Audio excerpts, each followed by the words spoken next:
یو بادشاہ او داغه لور و په خپل مالیار مینه و. مالیار داغه مالیار نوم عاقل سنومیو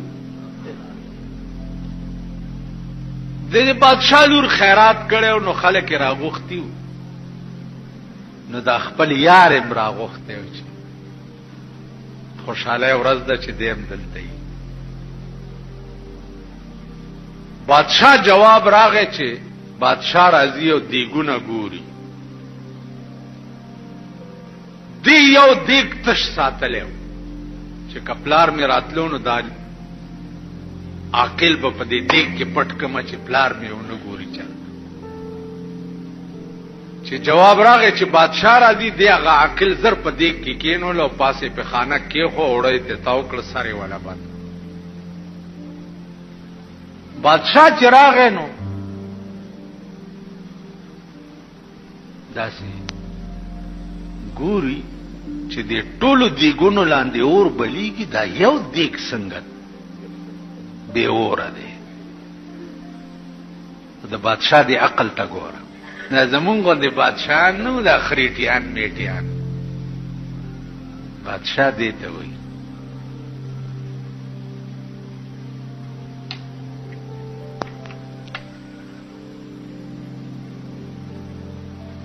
بادشاہان دی ته وایي یو دیګ لاندې اور ولی نشته.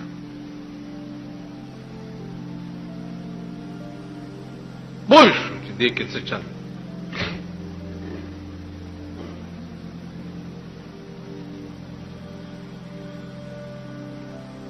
ول دې دیګ لاندې اور ته لاندې کوي زه د دې دی ګوري چې خورم. دې دیګ لاندې اور کوي. بادشاہ حکم اور ته لاندې شو. خصات بادشاہ ورته ولاړو پوه شو چې دې دیګ کې ارڅ دی اوس به ختم شوي. ولزی بیا په بل چا خوري زلاړو چې بادشاہ لاړو دا جنې په منډه ورغه وا دیګ نه سر لري کو چې اوس خو بس کباب شوی سره. هغه چې څو وخت کې پسوځې دور اغلو نو چونکه عاشق صادقو دا نه کول چې د دیګ نه را ټوپ کړي وي. هغه چې معشوقي کې نو له م په دیګ کې نو ستی خیب.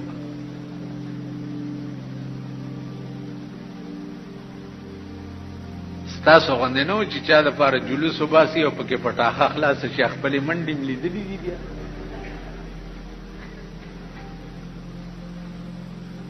منډې ملیدلې مونږ سره یو مرګره یو ځلې جلوس کې وو. ما ته وی چې په ګورنمنت هاوس ورزو الکه په آرام کې نه دا پولیس ته ګورنمنت هاوس ته نه پریدي.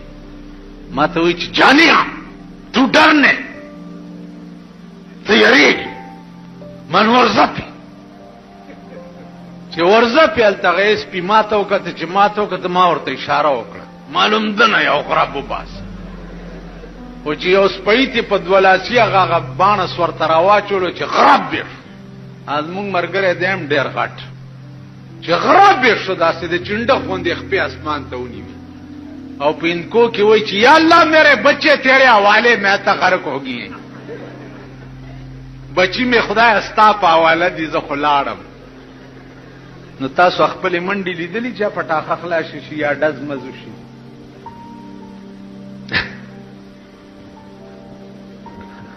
ذکر درته هم چې چغې ډېرې مو وای ما د ایمان پرانا پیژندلی خبره د عقل وا چې زی په دې کې کینولم ولی ټوب کم چې چا کینولم بس پرېده چې پاغې ستیش چې هغې د دیګ نه سر لرې کو کینولم بس پرېده چې پاغې ستیش چې هغې د دیګ نه سر لرې کو نو دا یو اواز ته راووتو د دیګ نه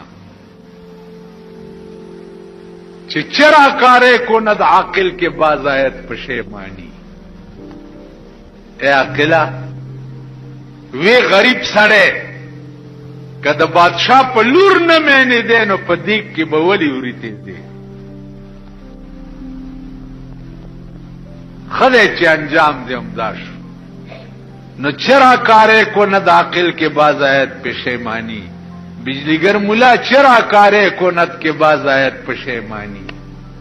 هغه کار ولی کوي چې بیا وروسته پخ پیمانه وړاندې نه لږ سوچ کاوه کنه، وړاندې نه لږ فکر کاوه.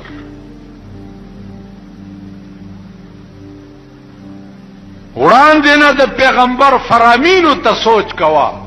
اتقوا مواضع التهم، پیغمبر وی د تهمت د زینب هم ځان بچ ساتي. اوس تاسو په ایمان وایي چې تاسو په کابلۍ کې ما د بایسکوپ په خوله کې وګورئ، دا یقین به وکړي چې دی نه دی تللی بایسکوپ ته، چرې به ونه کوي. که زم د جوارګرو په پړ کې ناست ولیدم والله کې ومنئ چې د جواري نه ده کړې، وایي به چې کړې. که زم د ډمې سره ناست ولیدم والله که یقین وکړي چې دی بدفعله نه دی، وایي به چې دی ډمې سره څه کول چې ناست. نو اتقوا مواضع التهم چې پیغمبر ویلی دي د دې معنا دا ده چې د تهمت او د رسوای زینب هم ځان بچ ساتي. بلدا چې هر سړی د دې قابل نه چې رائے ته سړی پښتنه وکي، هر سر د دې قابل نه دی او نار خله د دې قابل ده. زمونږ د مردار ملک ار سړی ته دا حق ورکړی دی چې روره تم رائے راکولې شي. زه څه وکړم؟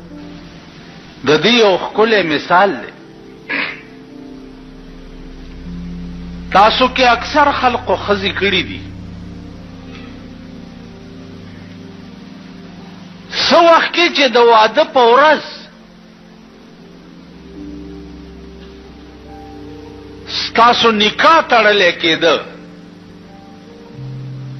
ملام راوستو، ګوان لاړو، ښځې نه واک راوړو، یو پکې وکیل شو، دوه ګوان شو. ملا هغه وخت کې څه وایي؟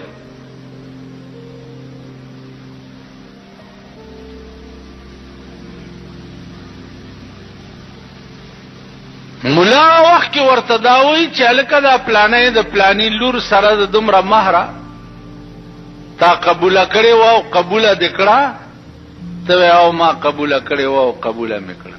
اوس خبره خلاص شو. ناوې دې کور ته راوسته، سباله بیماره شوه، الله ډاکټر ته یې بوزه. تا هغه وخت کې دا ویلی شي چې پرون چې د دې نکاح کېده نو ما خو ملا سره دا وعده نه وه کړې چې دا به زه ډاکټر ته هم بوزم. دا تاسو کړې وه؟ ښځو والا ووایي تا کړې ښځه؟ دې ورکه چې ورکه ته خو ګوډې که نه؟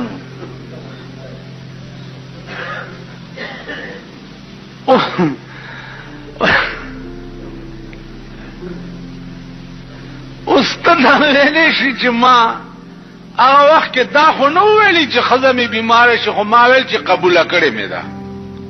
د ډاکټر ذمواري خو یې ما نه واغست. یا دا ښځه وویل چې ما ته جامې پکار دي، ته دا ویلی شي چې بھئی ما د جامو ذمواري نه واغست. دا ښځه وویل چې ما له ځان له کور ونیسه، ته دا ویلی شي چې ما د کور وعده خو نه وه کړې. دا ښځه وویل چې ورشه سیر غوښه راوړه، دوه سیره ټیپر راوړه، ته دا ویلی شي چې ما خو غوښه او ټیپر پکې نه، دا ویلی شي که نه؟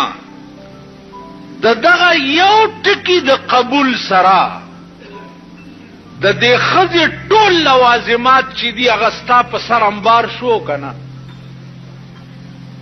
کړت پکې کولی شي، او که دې کړت وکړو دا ښځه در نه تښتي که نه؟ که دې کړت که دې روټۍ کې کمی راوستو در نه تښتي، که دې جامو کې کمی راوستو در نه تښتي، که دې کور کې کمی راوستو در نه تښتي. ته ښځه په سړک کېنولی شي؟ کېنولی شي تاسو؟ بھئی د کور بندوبست به ورته وړاندې نه کړي، بلکې چې چې کویدنو کې د کور بندوبست به ورته وړاندې نه کې، چې کویدنو کې مور او پلار به دی وای مزدوري خواري نوکری سبا به دی خدای بال بچ به کور دی وران شسبه کې، نو 2-3 کاله مخکې ورته اول ژوند جوړې نو هغې نه رستو بیا قبوله کړي. نو آمنا چې دی ما ایمان راوړی دی او زه مسلمان یم، نو د اسلام ټول مقتضیات ستا په سر انبار شو.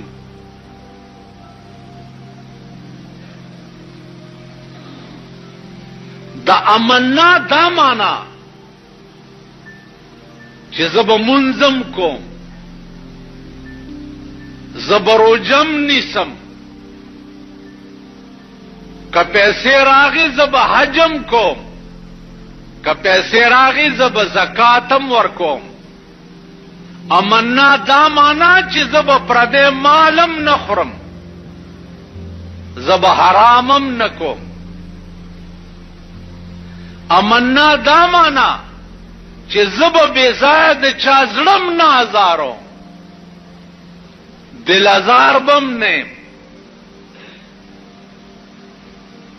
امنا دا معنا چې د خدای مخلوق سره به د انس معامله کوم.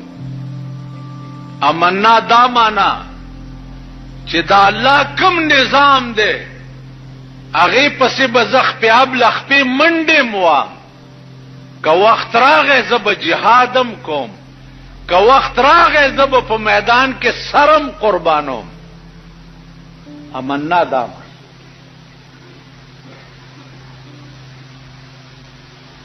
نن امنا ټول ملک کړي دي. امنا دا معنا هم ده چې دا ښځه چې زما کور ته راله نو دا به یو بل قانون د خدای دی په هغې عمل کوي چې قرنا فی بیوتکن، دا ښځه به دې په کور کې کینولي، نوکری به نه. نن ډېر خړوسان وګورئ ښځې